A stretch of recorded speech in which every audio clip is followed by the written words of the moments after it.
Hello, welcome to Techland Bangladesh, and today is gonna be a bit special video because a lot of you guys have asked me that Anurag, you should do contents in English. I can get you what language you are speaking, blah blah blah.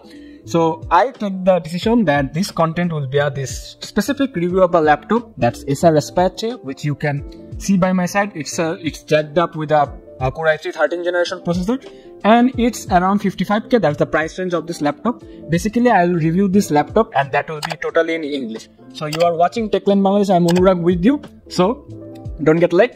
Go to the video. So Aspire 3. The thing about Acer laptops they are always been the budget king, huh?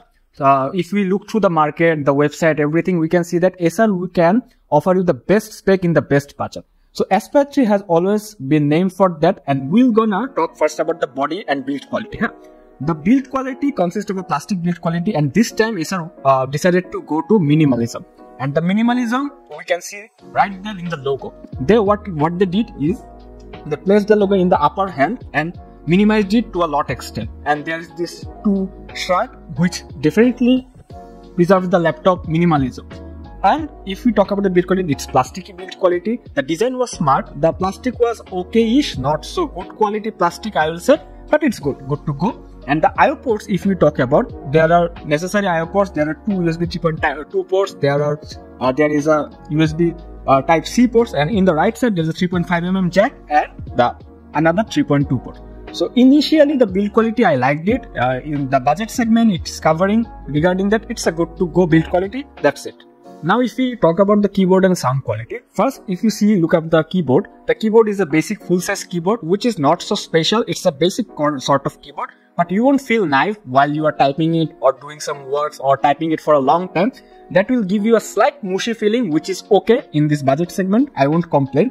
And then the thing which I have to praise is the trackpad. The trackpad is very wide and very large. You can easily use it. Windows gestures are very much well supported. The trackpad will feedback you very nicely. But the trackpad is also plastic build quality, which is nice. And if we talk about sound, the sound was stereo sound. Sound separation was good. Loudness was good regarding the budget. And again, I will say in budget, the segments are fulfilled up. And in sound, if you go to the depth, there was bass missing, there was treble missing, but to some extent it's acceptable. The loudness was good, which is the main factor here in the sound. And if you talk about the webcam, finally the webcam is a bit contrastier and good other than the other laptops which are not so good. But Acer, what they have done is they have taken seriously step into the webcam, and the webcam quality was slight good. It was a 720p HD webcam, but okay-ish. Okay, now we talk about the display. In this laptop, they have implemented a 15.6-inch Full HD display, which is not an IPS display. Basically, this is a TN panel display, which is a bit stepped up. And if I am being honest, the display is not the best in this sector. But again, the laptop is around 55k. In that case, the display is okay. There was a slight unusual warm tone, which was not expected, but okay. In this sort of laptop, in this kind of laptop, I always see that they tend to give a display which is a slight warmish tone. And apart from the warmish tone, there is always this color shifting. If you tilt laptop to certain segments, you will see the always shifting. But in this case, considering the 50k, 5k budget, I have worked on this laptop. It's not ideal to edit photos or editing videos, but to some extent, maybe student-based work, making presentations, watching some basic contents, it will fill you up. There is not much to say regarding the display. In this kind of laptop, this sort of display always comes with it. This is a caveat of this laptop. This is it. Now we can move on to the spec segment, which has a surprise for it. Now we come to the under the hood. In the spec, this laptop definitely comes up with a surprise. And the surprise is Core i3 N305 processor. And when I first heard about the processor Core i3 N305, I thought and wondered, what is this? What is this processor?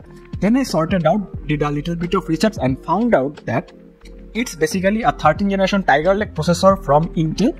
And the rest of the spec, if I describe, it comes with a 512GB SSD, a LPDDR5 8GB RAM, which bus speed is almost 4200 MHz, and blah blah blah. It consists of the Intel UHD graphics.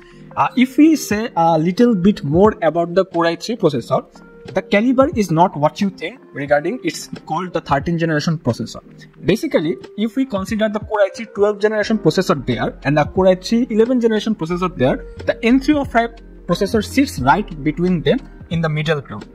And we did some basic tasks. First, we have done the Geekbench score. You can see the Geekbench score in the screen. It almost single core, it scores 1200 plus, and multi-core, it's almost close to 3000. And we have done the V-Ray benchmark. In V-Ray benchmark, it consists of the score of 2000 plus. Then we have done the memory latency test with AIDA64. Definitely, it's a LPDDR5 system laptop in a budget segment. The latency was quite close to 70 nanosecond. And apart from the benchmark, we have done some daily jobs, editing photos, browsing. For multitasking, it's a good processor. It's an 8-core octa-core processor, but the power draw is very minimal. They basically made the processor to be power efficient and reduce the power hungerness, so you can get a long battery backup whenever you use the laptop. And the most max clock push from the laptop and the processor is 3.8 gigahertz at max. But not gonna lie, there are some caveats on this processor. The cache memory is quite long. It's only 6 MB. I don't know why Intel has done it. They could have increased it, but it's okay. That's the processor basically. That's the spec of Acer Aspect 3, which definitely makes it a budget title contender. Then the thing comes, which is very important to discuss, is the thermal management of the laptop. What Acer done is, it's a very power efficient processor, as I have described, as I have shown you, but they have increased the form factor size, 15.6 inch, and the form factor is quite large. So this laptop definitely gets an upper hand to the thermal management. So as stated, we have done some tests, and in Prime 95, when we have tortured this laptop to its peak, we have seen and tortured this laptop for almost 20 minutes and seen that in the whole test segment, the laptop manages to continue the temperature to keep at only 67 degrees Celsius, which is very nice. We can say that it's a very power efficient processor. The power draw is very minimal. That's why it's keeping the heat to the lower ground. But also we have to think that today or the whole season is very hot. Outside is almost 40 degrees Celsius. In this atmosphere, the laptop is continuing to maintain the temperature to 67 degrees Celsius, and it's avoiding the thermal throttling, which is a very nice thing from Acer. It's an applauding thing, of course. Now we're gonna talking about the battery backup and the charging system. This laptop consists of 39 watt-hour battery, which is okay-ish regarding again the budget segment, 55k budget, but due to the processor's efficiency and being power efficient to a very large extent, this laptop really delivers good.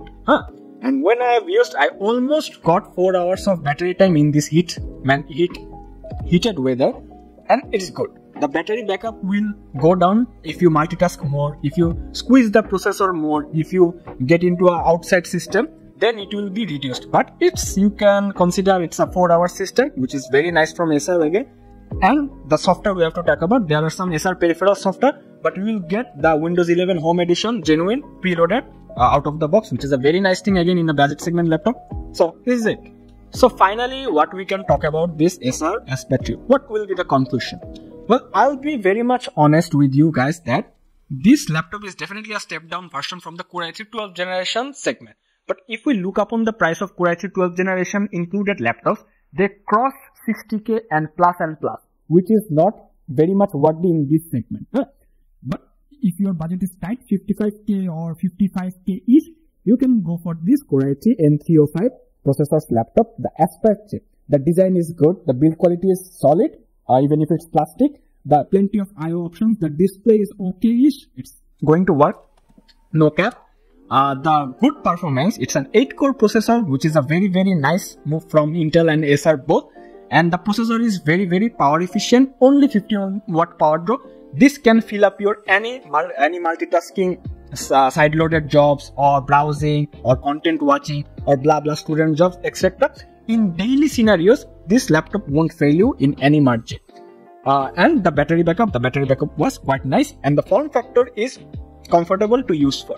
Regarding all this segment, considering all these segments, I can say it's a good to go laptop in the range of 55k. But if it was 60k or 60k-ish, I would say to drop this. But till that, this laptop is stylish, good, and it will reflect your personality into some sort of extent. That's what I can say. So if you like my video, you can suggest this video to your friends and family or blah blah blah, and subscribe to the video is a must. That's what I say every time. And you will get this laptop with any branch of Techland, or you can contact in the comment section or whatsoever. And the video was a bit special for me because it was my first English video, and if you like, you can say to continue me more and more. I'll come back again with many much of videos, reviews, unboxing, blah blah blah. Till then, goodbye, and definitely I'll catch you on the next one.